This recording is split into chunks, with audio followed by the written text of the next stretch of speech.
and gentlemen, welcome into the G.O.A.T. Show. I'm your host, Caleb Short, and we've got a full complement of people surrounding me at the kitchen table today. We've got... What's up, Caleb? This is Nick Streeter coming at you. Landon Randall. And Bones Jones. And we've got a wonderful show for you today. We're going to talk a little bit of Kansas City Chiefs football, giving you all the pregame you wanted to hear about the Chiefs and Broncos on Christmas night. Then we're going to get into the college football playoff that will be happening here in the next week.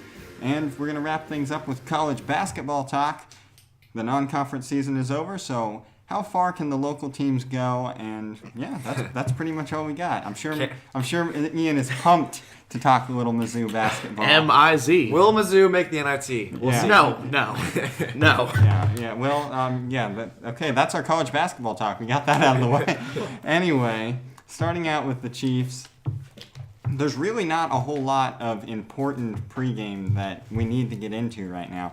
The Chiefs are pretty much at full health outside of Justin Houston. Justin Houston is listed as questionable. The Broncos, most of their skill players are good, so there's nothing really that important to talk about on the injury front. The Chiefs and the playoff picture is really shaping up well. The Chiefs got to have this game. Like, this is a game that if the Chiefs are still in a spot where losing in the first round is plenty possible, and winning this game and keeping yourself in the race for the 2 seed would go a long way towards securing a spot in the AFC Championship game. Yeah, I don't really understand why they aren't worried about the next 2 games, only because they say, well, it's 95% probability that the Chiefs are going to make the playoffs. True. But a first-round bye would be great, and I really don't want to say go to Tennessee for a wild card game and then DeMarco Murray put up 200 rushing yards on us. Yeah, the Titans are really not a team that you want to be facing at this time of year. They are peaking at the right time, and their team is really built to win football games in the playoffs with that strong running game. Right. Yeah, the Chiefs, I mean, everyone, like Nick said, everyone is so not worried about these next 2 games, and the road to the AFC Championship game gets hard if you lose to San Diego in San Diego, or you lose to Denver at home. That road to the AFC Championship game gets incredibly tough. You play, say, Houston in the first round if Houston wins out and Tennessee doesn't. You play Houston in the first round. We lost to Houston earlier this year. I mean, granted, it's a different Chiefs team, I guess, but I don't know. These 2 games are must wins. I mean, we would be facing off against Tom Savage or Brock Osweiler. I'll take the Chiefs in that situation. Yeah, you've got to think if the Chiefs are playing at the Texans, the Chiefs are the favorite in that game. The Chiefs are playing at the Titans, the Chiefs are the favorite in that game. But those are both teams they've lost to. They're both very capable of losing those games. My real thing is, you look at it, the Broncos have to win out. To even have a chance at the playoffs, they need to be winning out. So they're going to have everything to play for here in this game on Sunday. The Chargers have been playing spoiler all year. It's not like their attitude's really gone out the window. They've been spoiling teams all year. Those are both very losable games, and the Chiefs got to come out. The Chiefs should have lost the first time they played the Broncos, but they've got one thing on their side this time around: the atmosphere in Arrowhead. It's been cold. It's been dreadful out there at Arrowhead all season, but this Christmas night, it's going to be great weather. I'm going to the game, and I'm seriously so pumped for this. I haven't been to a Chiefs game since my 5th grade year. It's way back in the Raytown days. Oh, yes. Raytown. Home of the greatest McDonald's known to man. Oh, yeah. And we'll say this, Raytown is probably 2 miles away from Kauffman and Arrowhead Stadium. Yep. And you are, in fact, a Cardinals fan. Yes, I am. Well, goodness. Glad we're not talking baseball in the show, because it gets kind of ugly. But yeah, great. It should be a great atmosphere. Christmas night. Really looking forward to the game. It should be a good one. Let's get into the Chiefs will win and the Chiefs will lose. Shamelessly ripped off of the hit show that everyone loves and no one actually hates, Fesco in the Morning. Everybody loves Fesco. Yeah, Fesco is the best, right? Yes. He's got about as much love as Skip Bayless. See, that's my hero. Anyway, the Chiefs will win and the Chiefs will lose. I'll go ahead and kick it off. These are we didn't really prepare too much for this, so these are all kind of just what really jumps out to you, not like deeper thoughts. For me, the Chiefs need to be able to run the ball. So I'm going to say Spencer Ware needs 115 yards rushing and a touchdown. And if the Chiefs do that, the Chiefs will win. Well, my thing is, I think the Chiefs will win if, like you said, you're talking about Spencer Ware or either Charkandrick West, either one. If we establish a running game and a sense of urgency on offense, it'll just open up Travis Kelce, open up Jeremy Maclin. Hopefully he's feeling 100% healthy. That was a good game last week. But I really think we're not playing with a sense of urgency on offense. We're not playing to win. We're getting a 14-point lead is great. A 10-point lead is great, but you have to have a sense of urgency on offense in a sense that you want to put 20 on this team because it's the NFL. This isn't freaking West Franklin High School football. Yeah. Yeah, the Broncos struggle to score points. So, yeah, the Chiefs, if the Chiefs can put up, I'll throw another one out there. If the Chiefs score 25 or more points, the Chiefs will win. The Broncos, Yeah, absolutely. Yeah, the Broncos can't run the ball, and Trevor Siemian is far from an elite quarterback. So, I would say if the Chiefs are able to get in the mid-20s there, they will win the game. My take, the Chiefs will win if they score an offensive touchdown in the second half. Yeah, that's my great Thank stat. you. That's my great stat. Yeah, the Chiefs have just not been able to move the ball at all in the second half. Exactly. And also, I think if Tyreek Hill gets a special teams touchdown, whether if it's on the kick return or punt return, Chiefs, I think, especially with the atmosphere at Arrowhead, will win this game. That's another thing I like about the Chiefs. In a lot of instances, special teams win you games, and no doubt the Chiefs have a better special teams than any team I can think of in the NFL. That's what a real problem I had last week. Tyreek Hill, after that big 65-yard touchdown run, 0 targets, or no, probably 2 targets actually. I don't know how many targets he had, but I know he had 0 touches. 0 touches, running the ball on the passing end. It's just, you got to put the ball in your playmaker's hands. Even if, I don't care, I hate the bubble screen.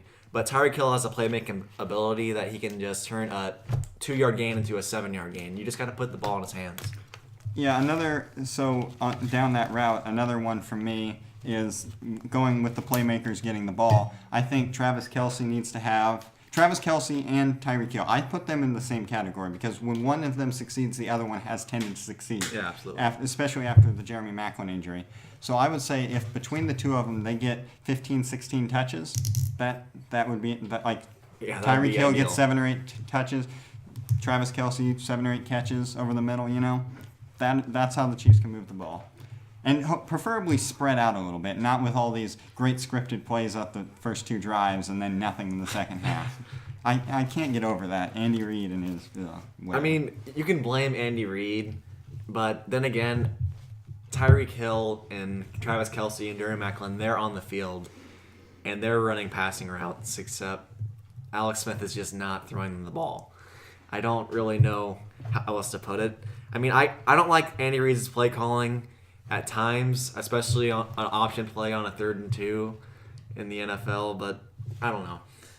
The thing with me is Alex Smith has got to stop being so conservative. I know that's his identity, but it's gotten old at this point, and we're not going to win a Super Bowl or get to a Super Bowl with that kind of mindset. Well, I don't think you can have one without the other on Alex Smith's conservativity, whatever. That word's a tough one to pronounce, than conservatives. But you can't have one without the other. Alex Smith, he is conservative by nature, and Andy Reid's playbook is conservative by nature. They're made for each other with the dink and dunk passes, but Right. At some point they need to kind of, push the ball downfield, Stuff happens when you throw the ball downfield, I promise. Yeah, Amazing things happen. Yeah, it's the NFL. Fast interferences happen on like every long pass you see. It's a catch or a pass interference or an incomplete. Yes. Good things happen when you move the ball down the field. Moving into the Chiefs will lose. There's a lot of ways the Chiefs can lose this game. Nick, I'm going to go ahead and throw it to you here. Well, obviously the Broncos do not run the ball well. And obviously Derek Johnson having a ruptured Achilles is a huge loss. But if we can hold the Broncos to, say, under 90 yards rushing the ball, I think we're going to win this game. Because obviously Trevor Siemian's kind of like an Alex Smith type. He's not a big passer of the ball. Obviously he has some good weapons. But I don't think he's going to have a huge night. Yeah,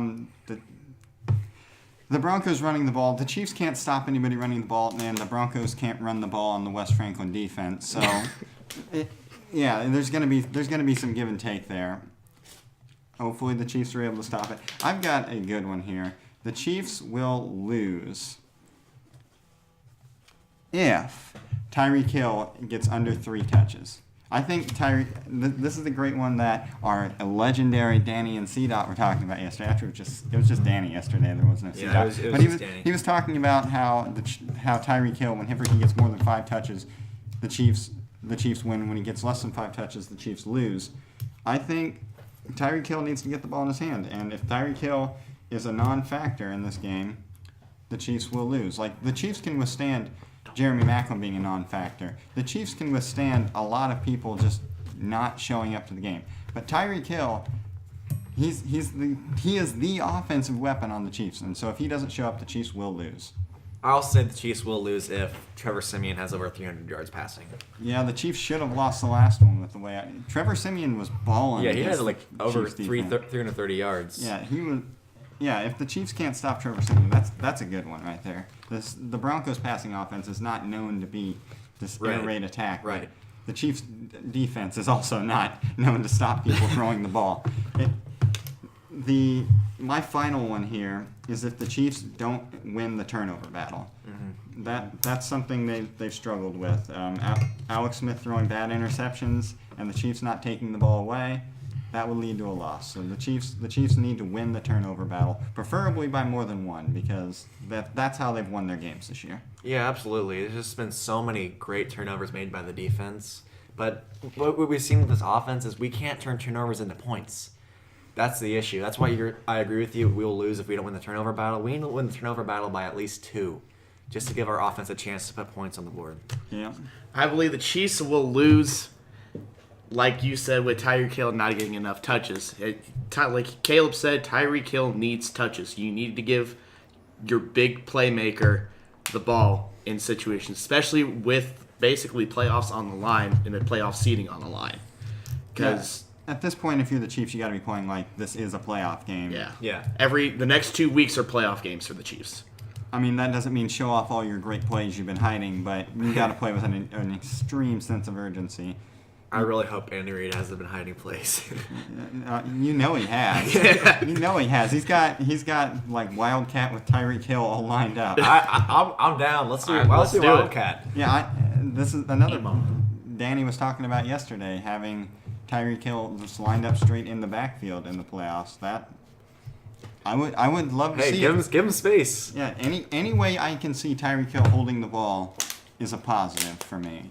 If Tyreek Hill has the ball in his hands, good things tend to happen. So I would like to see more and more of that.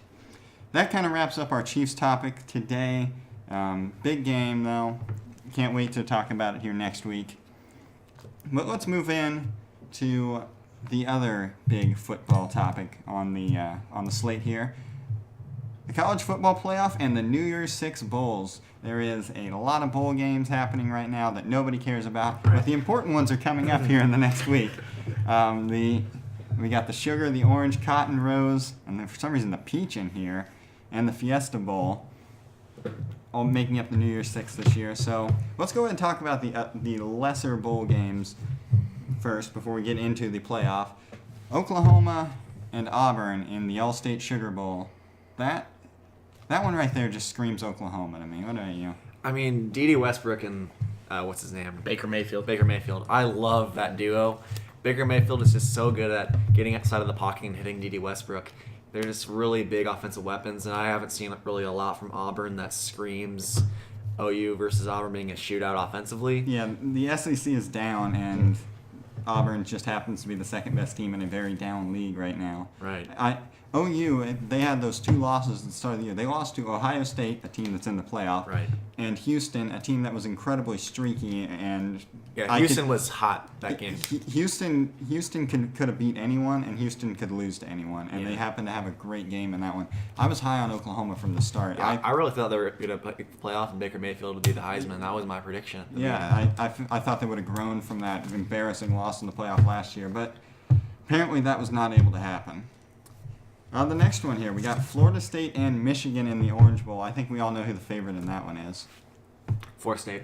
That's it. That's the one. Florida State, right? No, yeah, Florida State. I watched a couple of their games this year, and they just didn't look all that impressive to me. But really, them and Clemson, the 2 top ACC teams, really.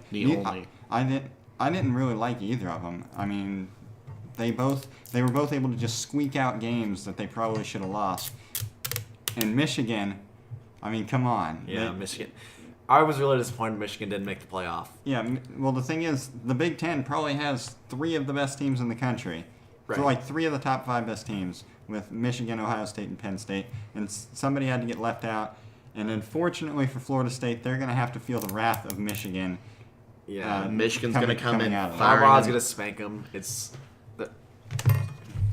Harbaugh's got a fire underneath him after that Ohio State loss. Oh, And, yeah. and he's going to come out basically balls to the wall, and he's not going to let off the I hope pedal. so. I want them to send a message. Yeah, Michigan's practice.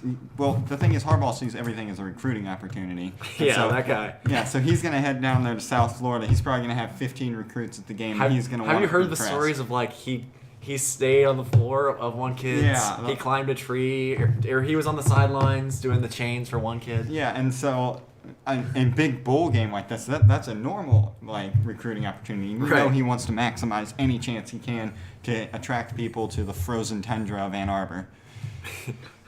Following up, we got another Michigan team in the Cotton Bowl. We've got Western Michigan and Wisconsin. That is a weird matchup. Yeah. The 4th best team in the best league in the land versus a team that really burst onto the scene and In the MAC? yeah, the MAC, the I MAC mean, champions. This is hard because obviously the MAC will never be the Big Ten. It's not a Power 5 school, and Wisconsin's Wisconsin. So you would think you'd go to Wisconsin, but I've watched Western Michigan play, and their offense is really, really talented. See, So I'm kind of split on this one. my problem with this game is that Western Michigan got matched up against Wisconsin. Wisconsin, they are traditionally a huge power football team, and Western Michigan, they just can't recruit the athletes that Wisconsin's going to have. A lot of these smaller schools, they rely on just being faster than people Right. and not just having those big dudes. Had Western Michigan I thought they would get matched up in a bowl game against Oklahoma State, and they could have given Oklahoma State a ride Yeah. in one of these. Oklahoma State is a team that Western Michigan could have thrived against. But against a team like Wisconsin, I think Wisconsin's probably going to just run all over them, just right up the middle. And I'll take Wisconsin by 6. yeah, I'd take Wisconsin in that Yeah. game. Exactly. Wisconsin as well. And finally, in Pasadena, it's Penn State and USC.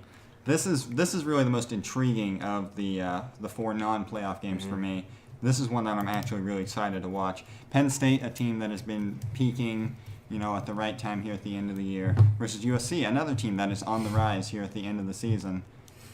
Both teams suffered some bad losses at the start, but have really come on strong here at the end. Penn State was really close to the playoff. I'm going to take Penn State in this one only because I think the Big Ten is the best conference in all football. Yeah. They had 2 teams that just got snubbed out of the playoff. Yeah, So- and USC, though, you see Washington in the playoff. USC kind of made them their bitch Yeah. in that game. USC, they've got the athletes, they've got the talent to beat anybody.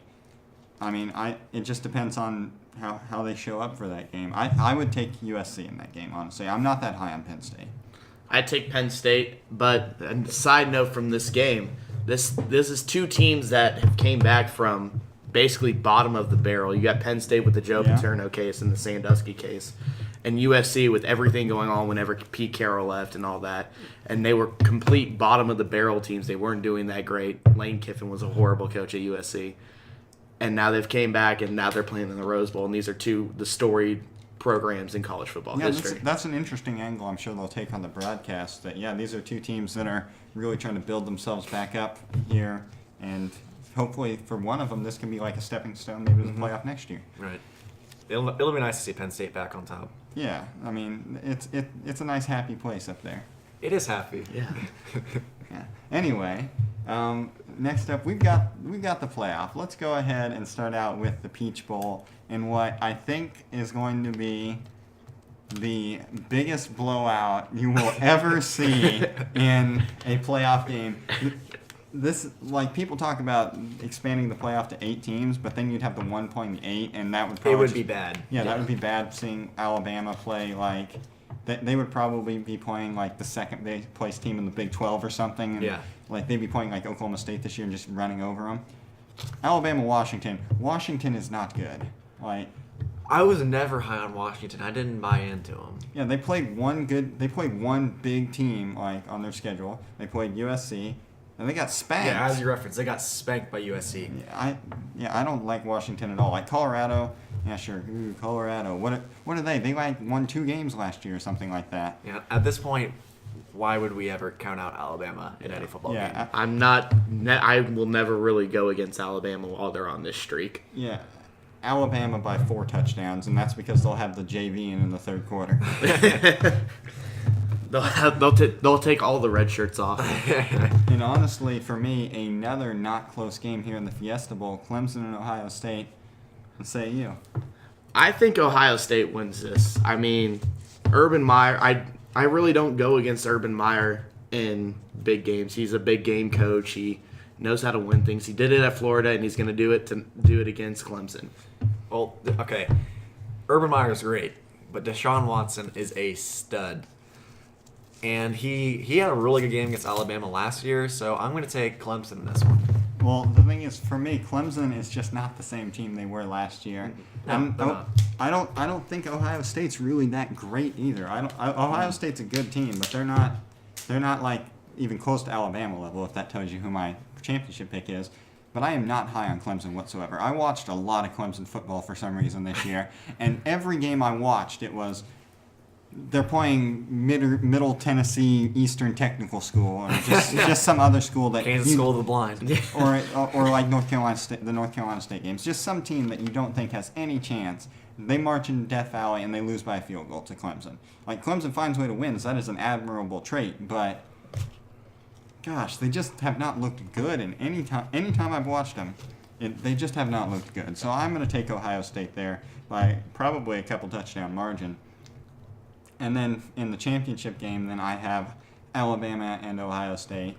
Pains me to say it, but roll Tide. Yeah, we're really at a time where I don't even notice how amazing Alabama is. I just kind of assume that Alabama's going to be number 1 every single year. I mean, it's similar to UCLA back in the John Wooden days. Obviously, they're not going to have 11 championships. Or Kansas basketball right now. What do you have to say to that? Yeah, Big 12 titles. We won our last Big 12 conference tournament. Just saying. Yeah. Okay, you lost in the first round to a 15 seed. Norfolk State. Let's not talk about this sad day. But yeah, I'll obviously take Alabama over Clemson. I'll take Alabama. Like I said before, Alabama. I will never go against them while they're on the streak. Never.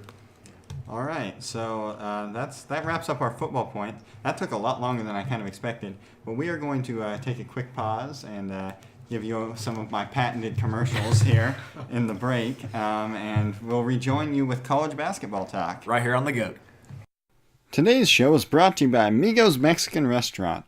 Amigos Mexican Restaurant in Pomona offers all sorts of great foods, including tacos on Tuesday. Yep, that's right. Swing into your local Amigos on Main Street in Pomona for $1.25 tacos every Tuesday. That's Amigos Mexican Restaurant in Pomona, Kansas. Come join the fun.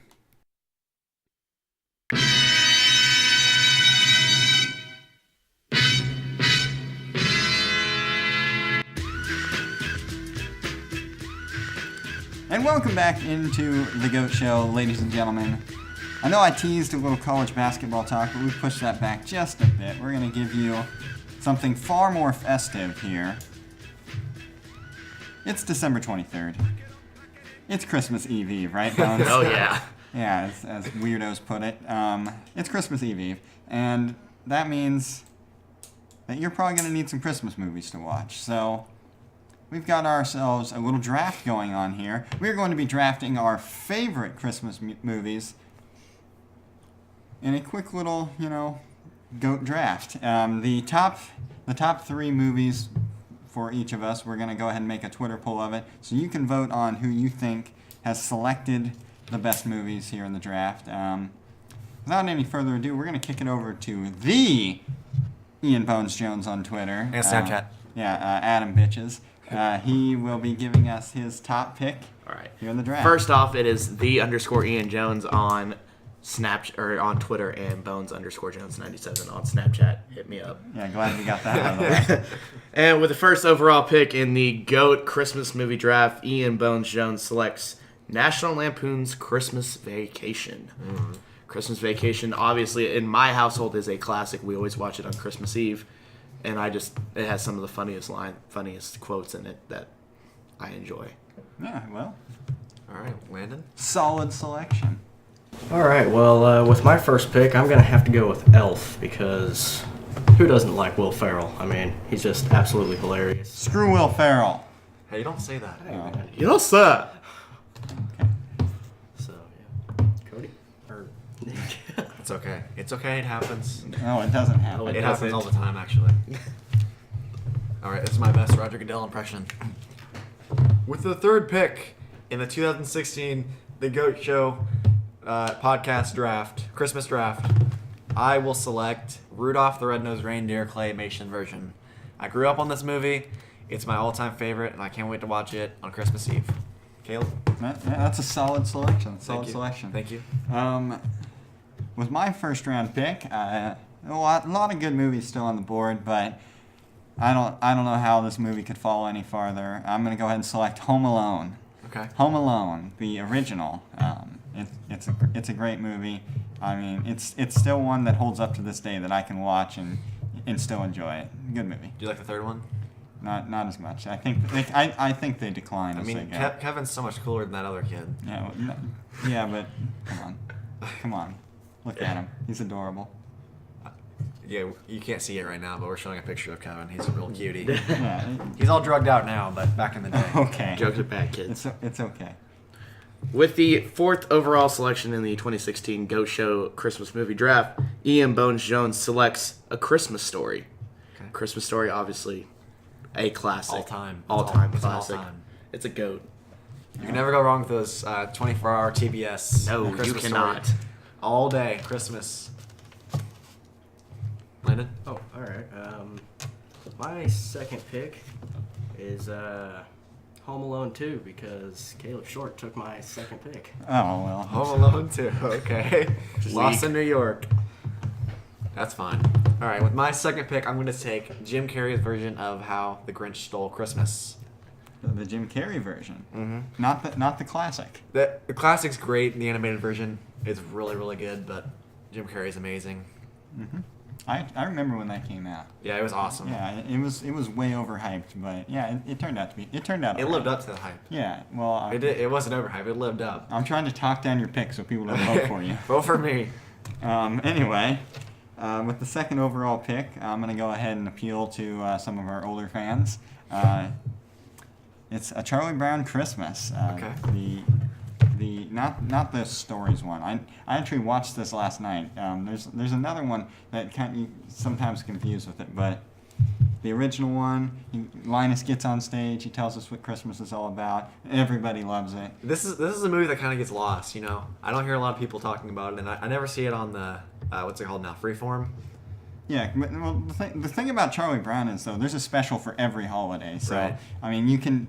If you got one of them, you got them all, really. Yeah, it's great. It's great. So I've just appealed to people who might not even like this one that much, but they might really like the Thanksgiving one. Yeah, don't vote for Caleb. That was a good pick. Yeah.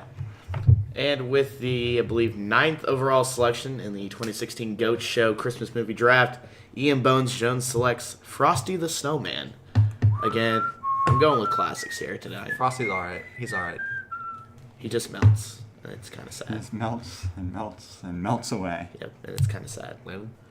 All right, with my final pick, I'm going to have to go with the Santa Claus. That's a good one. Just That was my final pick. Thank you, Landon. I could watch all three of those movies on repeat all day. Yeah, I love Santa Claus. I actually considered taking that with my first pick. Yeah, but that I was good. like, That was almost my third pick. But yeah, that's a really good movie. That has the first round talent out of that one. He's just got a little attitude problem. Dropped him down to the third round. Or a domestic violence case. Yeah, that too.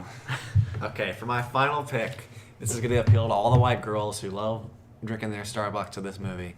The Polar Express. Basic. Maybe basic, but it's a classic. Got Yeah. Tom Hanks in there, you can't go wrong. Unfortunately, I believe we have a 100% male audience. Yeah. Hey, maybe my girlfriend will listen. Courtney, if you're listening, vote for me. Okay. Don't. Well, I think she will, but finally, I'm going to wrap this up. Once again, I'm trying to appeal to our older audience. I love you guys. It's a Wonderful Life. That's classic. That is my mom's favorite movie of all time, and it's up there for me. I enjoy it.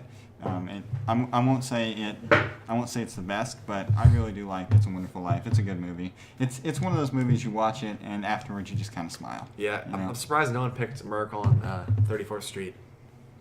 That was number one on a lot of lists I saw. Yeah, it kind of fits into the same category for me as It's a Wonderful Life, you know? Yeah, I mean, for the younger audience, they'll probably will be like, what the hell's that movie? Well, It's too bad. If you haven't seen it, go watch it. It's a classic. It's good for the whole family. Yeah, go watch all these Christmas movies. It's a great time to be alive. All right, let's go ahead and go through our picks. Ian, what were your picks? With the first pick, I had Christmas Vacation. With my second pick, I had No, I don't remember. Dude, Ian. I don't remember. this is live radio. Frosty. You had Frosty, Ian. Yeah, it was I had Frosty. Who's my third pick? God dang it, Ian. Ian, you just made this pick. Don't move. Don't vote for Ian. Yeah, he doesn't even like his own movies. Landon. You're not getting any more airtime. Wait and come back. Landon, go ahead. All right, my first pick was Elf. Okay. My second pick was oh my goodness, It was Home Alone 2. Home Alone 2. Home Alone 2. Lost in New York, and my third and final pick Oh. was the Santa Claus. All right, I think Vaughn's got to go ahead. All right, so recap, redo, whatever. First overall pick for me was National Lampoon's Christmas Vacation. Second was Christmas Story. Third was Frosty the Snowman. Frosty the Snowman. All right, here's the three you really need to vote for. With the first pick, I had Rudolph the Red-Nosed Reindeer, Joke. the claymation version. Then was Jim Carrey's How the Grinch Stole Christmas, and finally, The Polar Express. And my picks were Home Alone, Charlie Brown Christmas, and last but most certainly not least, It's a Wonderful Life. So that is, yeah, everybody give me a round of applause, everybody. All right. Those are your Christmas movies. Go watch all of those on repeat for the rest of your life. Talk sports. Yeah, hashtag talk sports, they always say. We're going to go ahead and do that, you know? We've got a little college basketball. Let's go. Once again, it's a great time to be alive. College basketball. Yeah, great time. And the Kansas Jayhawks have wrapped up their non-conference schedule. They had a sloppy game against UNLV from what I could tell from listening to the glorious tones coming over the Jayhawk radio network. Brian Haney. Yeah, that good old guy. I listened to a bit of it, but non-conference season has wrapped up. The Jayhawks escaped with only one blemish on the schedule. Yeah, I was pretty proud of how they played this non-con. I mean, the Indiana game, it was the first game. We can cut up some slack. It was really high scoring. Got a lot of defense. I mean, it kind of looks bad now because Indiana is ranked 16th. But at one time, they were as high as 3 in the nation. But like Caleb said, UNLV game was sloppy. But there's a lot of good things that came out of the non-con. I mean, UNLV, they're not a very good program, but it's still a true road game. Yeah. In a pretty interesting environment. And that's probably why they had them on the schedule, because they just needed to get a road game in during the non-con. You can't start your conference season without a road game, because I don't think there's any other way that KU's playing on CBS Sports Network, Right. unless they really just were fighting to get their schedule ironed out. Yeah, beating Duke was really, really important for us. If we would have gone 0-2, fans would have been freaking out. I'm sure someone would say fire Bill Self, because we're not used to losing more than one game in a row. But Yeah, unlike other programs we know around here. Mizzou! Oh, gosh. Well, the mighty Tigers of Mizzou are on the downfall yet again after losing in the non-con so far to North Carolina Central by 10 and Eastern Illinois. They had a decent game, I will say, from what I've heard. A decent game against Illinois. It was not good. They only lost by 9, which we consider that a win. I watched the game. I scrolled back from Louisville, Kentucky. When it was during commercial, I went to watch Illinois and Mizzou. And I did not change channels, by the way. I did it. It was hard. Colin's eyes are bleeding the entire time. This is why I drink when I attempt to watch Mizzou basketball. And I'm gonna bring up the downfall of the Mizzou basketball program. As we all know, what was it, 4 years ago? Yep, Mizzou was far. the 2 seed in the NCAA tournament. They had won the Big 12 tournament. They beat KU at home, and obviously lost to KU and at They Allen. didn't beat KU at home. Yes, they did. We beat KU at Mizzou. Oh, I thought you were talking about Allen No, Fieldhouse. I just said. They Oh yeah, lost I out. remember. Tyshawn Taylor didn't get the foul call, and we ended up missing key free throws. We got destroyed, and the Antlers wore T. Rob's mom No mom Tom. or whatever No mom it's Tom. called. It was no mom Tom. And then KU went to the national championship that year. In Mizzou lost to Norfolk State. So my thing is the Norfolk State lost, and obviously the transition to the SEC. Even though the SEC is a complete crap of a basketball conference. Obviously, besides Kentucky. That's the only team. Yeah. But the losing to Norfolk State, I think, is the downfall in the Mizzou basketball program. You see, it also helps. It didn't help that Frank Haith had all the NCAA allegations against him, which led him to quit/get fired. And then you bring in a Division II coach who's a Missouri boy, who played his glory days at Mizzou, and has a sub 500 record at Mizzou. Yeah, I would say it's got to be the sanctions more than anything. Yeah. You can't. Sanctions kill programs. It's what happened to USC in football, like we were talking earlier. And I can see it happening for North Carolina in the near future. I mean, there's only so much winning you can do with a limited number of scholarships. I mean, you can't just give them money like USC did. Yeah. You've got to give them scholarships. I mean, Mizzou's traditionally kind of streaky program. They're not really a bad program all time wise by any means. They're kind of average, I'd say. But I mean, after Norfolk State, it is safe to say everything went downhill. Yeah. And seeing pictures of attendance game by game and seeing no one in the stands, and then looking at Illinois versus Missouri, a so-called rivalry game, and all I see is orange. And I heard Mizzou only sold about 2,000 tickets out of the over 6,000 available. I believe it was 8,000. Yeah, Or it was 8,000 2,800 available. out of 800 or 8,000. Not good. No, that's what happens when you lose to nobody teams. And I did watch the Arizona Mizzou game. That first half impressed me by Mizzou that they were able to hang in there, and then they just blew it because they didn't make shots. They didn't get their second basket of the second half until 6 minutes into the second half. Their offense is bad. It's horrible. It's bad. It's basically like West Franklin basketball. You do the run and gun. No, it's West Franklin basketball though. Like, Don't give Mizzou that much credit. yeah. One thing to wrap up the Mizzou point is people talk about KU Mizzou in the Sprint Center. Why that should happen. And it shouldn't. Yeah, that wouldn't be a good game. It wouldn't really. No. It'd attract interest. It'd probably be on ESPN. Yeah, it would attract interest for the first 2 years of blowouts. Then after and- KU wins by 22 each game, it's Exactly. just going to be another game for Missouri. And what my cousin brought up was that the way they should do this, if they ever were to, you make a weekend out of the border showdown. You have on Friday night you have the KU Mizzou basketball game at Sprint Center. Brings in a ton of money in the Power and Light because at first people are going to want to come because it's KU Mizzou. Well, KU will almost sell out the arena Yeah. whenever they play at the Sprint Center. Exactly. That's- But then you do the football game Saturday, and you because KU's going to have their time to shine on Friday night. And then come Saturday, Mizzou will have their time to shine. I don't know. I mean, and by the time that this kind of deal would have to be worked out, this would be like 3 or 4 years down the road. And by then, I don't know if you've seen what KU's working on in the football There's side, some but optimism going in the KU football I'm- program. There's some optimism going in the Mizzou football program. I mean, I'm genuinely excited the direction KU when you're football's ranked in the going. almost top 25 in recruiting so far this season in And- the SEC. All right, where is KU ranked? It doesn't matter. So you're Like, saying you're no, telling no, me no, no, no, no, Alabama's no, no. ranked number 1 has no correlation to the fact that they win national championships? Obviously not. Alabama gets the best recruits every year. But because they win. Let me finish. Like I told you, I used the point that Auburn basketball was number 9 currently in the 2017 basketball rankings. You think you're going to see Auburn basketball in the top 20 of the rankings? Who knows? Maybe you develop those players. That's the thing. Mizzou develops players. That's why we have D-line Zoo. Which is why, well, honestly, if they have such a great recruiting class and they can't win, maybe they should fire Barrio. No, do not fire. You cannot fire a coach after one season. Barrios, he's I don't mind him. He's an okay coach, but we'll just have to see. The situation he got into was a bad enough situation with the athletic director and with...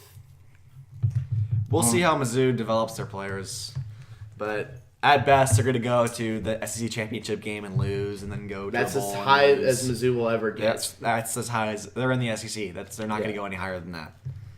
That's the thing with Pinkel. Like, he brought you to the top, to what Mizzou's top is, and that's as high as you're going to get. You're going to get to I don't the know, SEC I championship saw the game. money going into Missouri's athletic complex for the football stadium. The South End Zone Yeah, project. Yeah, that was yeah. actually pretty sweet. Yeah, it looks like they're trying. Yeah, it was kind of similar to what they did at K-State. They just want to fit in, guys. They just want to be part of the SEC. Anyway, wrapping up the show, we kind of got on a weird tangent there, but I like it. It's all right. We're about to go to a little Kansas tourney talk because I don't think the other teams in the area are making the tourney. K-State possibly. K-State has a chance. K-State- They scheduled decent enough so they can get 9 wins, 10 wins. Yeah, something like that. So if they make a decent run in the Big 12, they can potentially make a tournament. K-State's probably their ceiling's probably like 9 seed. Yeah, that's what I predict. I told Colin the other day. I'd say 9 seed for K-State. Yeah, but they've got a shot, I suppose. But Hideko Azubuike, that is a tough injury. Landon Lucas hasn't really played to his potential so far. I'm not a big believer in Carlton Bragg. I legitimately thought Hideko Azubuike was going to be... He was kind of going to be like Joel Embiid, where he just grew throughout the year. And by the end of the season, we lost Joel Embiid. We lose Hideko Azubuike. Hopefully, we don't match losing to Stanford in the second round this year. Yeah. I don't see that happening because our guards are great. Yeah, guards win in the tournament. Mm-hmm. That's if you've got the backcourt of KU, you're gonna have a shot in every game. you play. Every game. One of the things I'm thinking about is in the Georgia game. Remember when KU went zone? Mm-hmm. I'm thinking we're gonna see a decent amount of zone out of KU, especially in some of the later games of the season, like Big 12 tournament and maybe even into the NCAA tournament. You're gonna see some zone out of KU. It's weird to think of Bill Self team playing zone, but then again, it's weird to think of a Bill Self team playing a 4-out 1-in.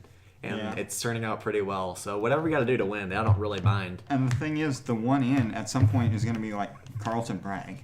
Carlton Bragg is a 3 in the NBA. Yeah, when he starts playing like a man, and he's not getting pushed under the basket on offense and go up hard for rebounds and come down hard. That's when this KU team will reach its peak. Obviously, we're losing a lot of blocks, a lot of rebounds, a lot of putback buckets with Hideko Azubuike, but. You know, if Landon Lucas can go on a run like he did last year in the Big 12, I'll feel more confident about their chances in the tourney, but that's yet to be seen. Yeah, if you want to look at, I don't know if anybody's going to be tracking this too heavily, but Kansas' rebounding numbers are going to be awful through the Big 12 they're not going this to be year. very good. Mitch Lightfoot is far from what I would call a rebounding center. And we can't really have faith in Josh Jackson and go up and get rebounds like Hideko Azubuike did. So. Yeah, the rebounding numbers. The way to beat KU this year is just going to be to run yourself like Baylor used to back in the day, where they had the longest three guy length in college basketball or whatever. You just throw a bunch of 6'10" guys out there and just body up on the paint. And hope they miss threes. Yeah, KU's going to struggle with stuff like that. Zoning KU is probably Baylor might even get to run man-to-man against KU because they're not going to have to worry about the paint. Right. They're going to match up with decent for once. Yeah, for the most part, KU is just going to they're going to have to turn on to a penetrate and pitch team. They're going to penetrate into the lane and pitching out for threes, and we'll see how it works. If we're going to make predictions for KU, I say they will lose in the semifinal. Because I don't know if you know, but the regional finals in Kansas City this year, and it's already sold out. KU has the talent to make a Final Four this year. I don't know though if KU's got the talent to win a title though without Hideko Azubuike. They've still got the title that they can make a run to the Final Four. I think if I had to throw some some numbers out there, KU's going to win. They're going to lose probably 3 conference I games. think at West Virginia they'll lose. I honestly, they're probably going to win the regular season. I don't know if I would pick them to win the Big 12 tournament. Just depend. Some team will probably be hot at that Yeah, point. some Iowa State or something will be hitting threes. Yeah, KU they'll have 50-50 shot they win the Big 12 tournament, but they will probably be the best performer of the Big 12 in the NCAA tournament just because they're KU and Iowa State's Iowa State. The Big 12 doesn't necessarily do well in the Big 12 in the NCAA tournament. Yeah, lately, I mean, Oklahoma made it. That was a bright spot, but lately the tournament hasn't treated the Big 12 very well. No. Yeah, especially in the opening rounds. KU or the Big 12. Your star team's losing. You look at the first consistently. round. You look at the first round. Like I don't know, Texas always seems to be like a 5 seed losing the first round. It's beautiful. I just like seeing I always Texas count on win. West Virginia. I have West Virginia in the Sweet 16 every year. They always lose in the second or first round. Disappoints me. Yeah, my brackets always turn out. I usually let the Big 12 teams win, and they don't. They kill my brackets. Anyway, I believe that pretty much wraps up the show today, All right. guys. That was probably. Yeah, that's right up there with our first episode. Really long show. I love it when we have like this was good having a lot of people around the table today, being able to bounce things off each other. If you made it this far, comment. Let's see. Rock Chalk. Yeah, comment M-I-Z? Rock Chalk Jayhawk MIZZOU fuck the Cardinals in the comment section. Wow. And give us all of your great advice. Landon, any closing thoughts for the audience? No, not really. Great points, Landon. Yeah. At least having you here for the draft made that a lot. All right, more hold fun. on. Caleb, Chiefs score on Sunday. Oh, okay. Chiefs score on Sunday. The Chiefs will win the game. They will win the game 24-17. Okay, I have the Chiefs 20-14. That's a good score. 27-20. Chiefs. 24-21 Chiefs. All right. All right. Lots of close games, but lots of Chiefs victories, and I think we can expect that out of the Chiefs game. But yeah, that's the show. Any comments you have would be greatly appreciated. Go ahead and follow my boy Ian Jones on all those social medias you heard earlier. That's it, guys. This has been the G.O.A.T Show, Have a Merry Christmas. episode Happy Kwanzaa. 3, season 1. We filmed it on December 23rd, and we're out. See ya.